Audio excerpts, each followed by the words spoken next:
আমরা সবসময় জানি যে পশ্চিমবাংলার ইতিহাসে নাকি লড়াকু নেত্রী হিসাবে যার নাম সবসময় প্রথমে আসে মমতা বন্দ্যোপাধ্যায়, কিন্তু না, এখন কিন্তু বাংলার ইতিহাসে লড়াকু নেত্রী হিসাবে আরেকজনের নামও সামনে আসে, যিনি দীর্ঘদিন মাঠে নেমে লড়াই করেছেন। তার কাজ চলে গেছে, তাকে বিভিন্ন অপমানিত হতে হয়েছে, তারপরেও সে মাঠ থেকে ময়দান থেকে সরে যায়নি, লড়াই করে গেছে মানুষের জন্য। যাদবপুর কেন্দ্রে যিনি বিজয়ী বিধায়িকা সর্বরী মুখার্জি, তার লড়াইয়ের কথা আমরা একটু শুনে নেব। সর্বরী, দীর্ঘদিনের তোমার এই লড়াই, কি বলবেন? অবশেষে বিজয়ী প্রাপ্তি হলো। হ্যাঁ, অবশেষে বলে কোনো শব্দ হয় না। মানুষের জন্য কাজ করতে চেয়েছিলাম। যখন আমরা সরকারে ছিলাম না, যখন আমরা জনপ্রতিনিধি ছিলাম না, তখন আমরা যেটুকুনি জায়গা পেতাম তাতে মানুষের জন্য কাজ করতাম। এখন একটু বেশি বড় জায়গা পেয়েছি, সরকার আমাদের, আমরা জানি যে সরকারি সহায়তাও আমরা পাবো, তাই মানুষের কাছে সেই সহায়তা পৌঁছে দেব, তার জন্য আমি অঙ্গীকারবদ্ধ। আগেও যে কাজটা করতাম এখনও সেই কাজটাই। আগে হয়তো 10টা লোকের জন্য করতাম, এখন 1000টা লোকের জন্য করতে পারবো। ঈশ্বরের কাছে কৃতজ্ঞতার অন্ত নেই যে ভগবান আমাকে এই সুযোগটা দিয়েছেন, কারণ মানুষের সেবা করার মধ্যেই তো ঈশ্বর সেবা করার একটা পথ। এটা তো শুধু মুখের কথা নয় যে জীবে প্রেম করে যে জন সে বিচ্ছে ঈশ্বর, এ তো শুধু বলার কথা নয়, এটা যারা উপলব্ধি করে অন্তরে অন্তরে তারা এটা জানেন। তো আমার কার্যকর্তারা, আমার যারা পরিচিত মানুষ, আমার যারা যারা আমাকে ভালোবাসেন, তারা জানেন যে কোভিডের সময় আমি তখনও 2020 সাল, তখনও অনিয়মিত হলেও শুটিংটা করছিলাম, 21 থেকে একেবারে বন্ধ।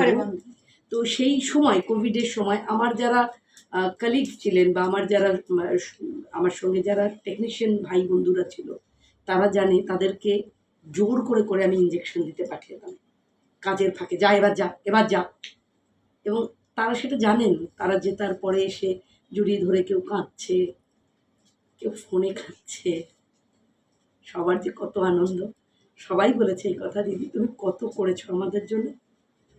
আমার ভগবানের কাছে এটাই পরম পাওয়া যে তিনি আমাকে এই জায়গাটা আরো শক্ত করে দিলেন, আমি যাতে অনেক মানুষের জন্য কাজ করতে।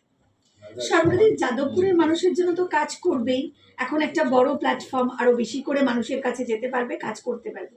কিন্তু যে কলিগসদের কথা তুমি বললে, এই স্টুডিও পাড়া, কারণ দীর্ঘদিন তোমার পরিচয় শুরু হয়েছে অভিনেত্রী থেকে, তুমি দাপুটে একটা সময় কাজ করছিলে, সেই কাজ তোমার বন্ধ হয়েছে, বিভিন্ন অপমানের সম্মুখীন হতে হয়েছে। এবং আমরা জানি এই ইন্ডাস্ট্রিতে কিভাবে ব্যান কালচার থেকে শুরু করে একটা স্বজন পোষণ এবং এক্সট্রা করে লোক নেওয়ার একটা সিন্ডিকেট এই দুই ভাই অরূপ এবং স্বরূপ চালাতেন। এই জায়গা থেকে কিভাবে পরিশোধন করে মানে বার করবে এই জায়গাটাকে? না না, পরিশোধন করতে কোনো অসুবিধে নেই তো, কারণ এটা তো অন্যায়টা চলতো, সেই অন্যায়টা চলতো, তার বিনিময়ে তাদের ব্যক্তি স্বার্থ সিদ্ধি হতো।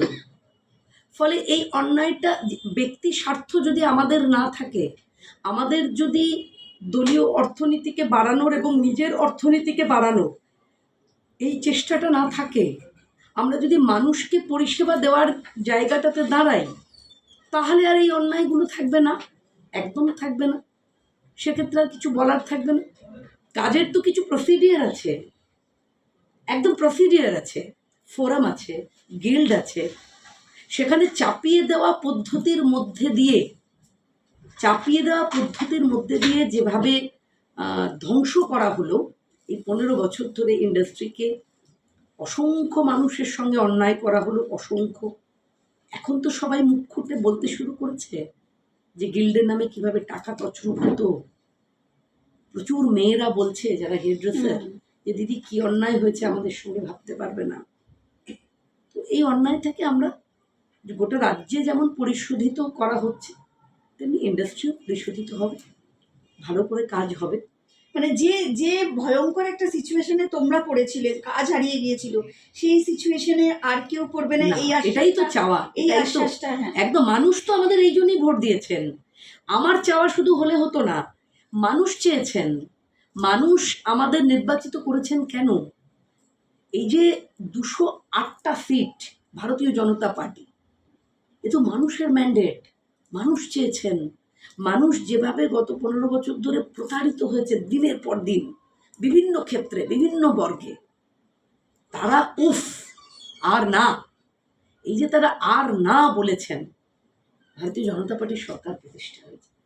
সুতরাং মানুষকে পরিষেবা দিতেই হবে। কিন্তু সর্বরিদি তুমি বলছো যে মানুষ চেয়েছে। মমতা বন্দ্যোপাধ্যায় গতকালকে একটা ফেসবুক লাইভ করেছেন। তিনি আগেও বলেছিলেন 4 তারিখ রেজাল্টের পর, কালকেও তিনি বলছেন যে চুরি করে জিতেছে এবং ইভিএম এবং ইলেকশন কমিশন চুরি করে একটা কথা বলি, অসুস্থ এটা মানুষের নয়, অসুস্থ মানুষকে নিয়ে কথা বলতে নেই। উনি ডিলেরিয়ামে ভুগছেন, আমরা ওনার সুস্থতা কামনা করি। অসুস্থ মানুষকে নিয়ে কোনো কথা হতে পারে না। কিন্তু ওনার দলের যারা বিধায়ক কুণাল ঘোষ, তিনি বলছেন যে 2027-এ উনি প্রধানমন্ত্রী হবেন আর 31-এ উনি আবার মানুষের ম্যান্ডেট নিয়ে ফিরে এসে মুখ্যমন্ত্রী হবেন। 2027-এ কি করে উনি প্রধানমন্ত্রী হয়ে যাবেন? আমাদের প্রধানমন্ত্রীর নাম নরেন্দ্র দামোদর দাস মোদী, এবং তিনি 2029 সাল আসবে এবং তখন লোকসভা নির্বাচন হবে। মানুষ ঠিক করে নেবেন কে প্রধানমন্ত্রী হলেন। আমি আবারও বলছি, অসুস্থ মানুষ নিয়ে কথা বলুন। কিন্তু কুণাল ঘোষ কি অসুস্থ তাহলে? মানে উনি প্রধানমন্ত্রী হবেন বলছেন, তারপরে আবার 31-এ মুখ্যমন্ত্রী হবেন। কুণাল ঘোষের কি কথা বলার কথা? কুণাল ঘোষ, তোমরা আমার সঙ্গে প্রচুর ইন্টারভিউ দিয়েছি আমি তোমাদের চ্যানেলে। কুণাল ঘোষ, তার পরিচয় কি? সে কে? তা কি মানে লোকটাকে বাংলার মানুষ কি চেনে, কিভাবে চেনে? বাংলার মানুষ চেনে, টেনে হিঁচড়ে প্রেজেন্ট ভ্যানে তোলা হচ্ছে, আর তিনি চিৎকার করছেন তদানীন্তনকালে মুখ্যমন্ত্রী মমতা বন্দ্যোপাধ্যায়ের নামে যে আমরা জানি আমাদের সামনে বসাও, আমরা জানি সব থেকে বেনিফিশিয়ারি কে সারদা কাণ্ডে। কুণাল ঘোষকে বাংলার মানুষ চিনেছিল।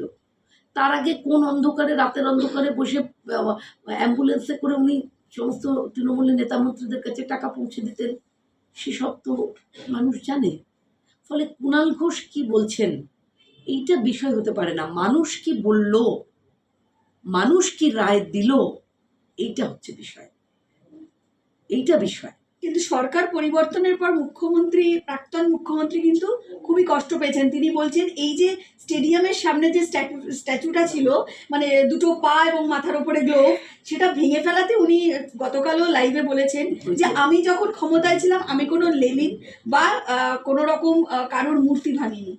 ঠিক আছে, সেক্ষেত্রে আমি বাইরে থেকে শিল্পী এনে আমি ডিজাইন করেছিলাম সেই বিশ্ব বাংলার লোগোকে ভেঙে ফেলা হলো না। আসলে ওনার কথাঞ্জলি পড়া পশ্চিমবঙ্গের মানুষ ক্ষমা দিয়েছেন। পশ্চিমবঙ্গের মানুষ গীতাঞ্জলির কবিতা পড়বে, কথাঞ্জলি আর পড়বে না। ওনার অ্যাং ব্যাং ছবি বন্ধ হোক, উনি এবার বুঝুন, উনি এবার এটা বুঝুন। তিনি তো শ্যামাপ্রসাদের মূর্তি ভাঙেননি বলছেন। বিজেপি ভাঙতে জানে, গড়তে জানে না। না না, বিজেপি কি করবে, বিজেপি কি করতে জানে? মানুষের কাছে বিজেপি দায়বদ্ধ। যারা বিজেপি সরকারকে এনেছেন তাদের কাছে বিজেপি দায়বদ্ধ, এবং বিজেপির প্রথম দিন থেকে মাননীয় মুখ্যমন্ত্রী শুভেন্দু অধিকারী মহাশয় এবং তাঁর বিধায়কেরা কি কাজ শুরু করেছেন সেটা মানুষ, আমরা অ্যান্সারেবল শুধু মানুষের কাছে। কিন্তু ওনার ডিজাইন করা যে প্রতিভা, সেটা এইভাবে ভেঙে দিল, তিনি কষ্ট পেয়েছেন। না না, কারণ উনি যখন সরকারে ছিলেন উনি এরকম করতেন। আমি তো বললাম যে আসলে উনি একটা ডিলেরিয়ামে ভুগছেন, অসুস্থতায় রয়েছেন। হ্যাঁ, এইটা ওনার চলবে কিছুদিন যাবত, আরও চলবে। অসুস্থ মানুষ নিয়ে যত কম কথা বলা যায় তত। নমস্কার। অভিষেক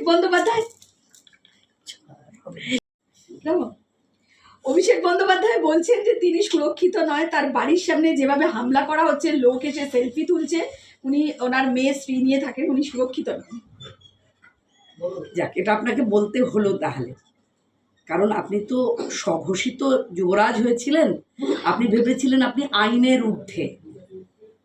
আপনারা তো শাসকের আইন চালাচ্ছিলেন, আইনের শাসন তো ছিল না পশ্চিমবঙ্গে, শাসকের আইন ছিল। তাই আপনারা ভেবেছিলেন আপনারা সবের ঊর্ধ্বে, অক্ষয় অমর। তাই অবৈধ নির্মাণ, পুলিশকে যেভাবে আপনারা ব্যবহার করেছেন, তাহলে আজকে আপনাকে এই কথা বলতে হচ্ছে। আমি শুধু আপনাকে বলবো, আপনি নিশ্চিন্ত থাকুন, এটা বিজেপি সরকার, আপনার স্ত্রী এবং মেয়ে সুরক্ষিত, একদম দুশ্চিন্তা করবেন না। এটা বিজেপি সরকার, 22টা রাজ্যে আমাদের সরকার চলছে। কোনো বিরোধীরা বলে না যে তারা অসুরক্ষিত। আপনাকেও আমরা বলতে দেব না। আপনার স্ত্রী, আপনার মেয়ে সুরক্ষিত থাকবে, কারণ সরকারটা বিজেপির। একদমই সরকার বিজেপির, তাই পশ্চিমবাংলার মানুষ তথা বিরোধী দল কারোকেই আর ভয় পেতে হবে না, কারণ এই রাজ্যে সবাই সুরক্ষিত। নমস্কার।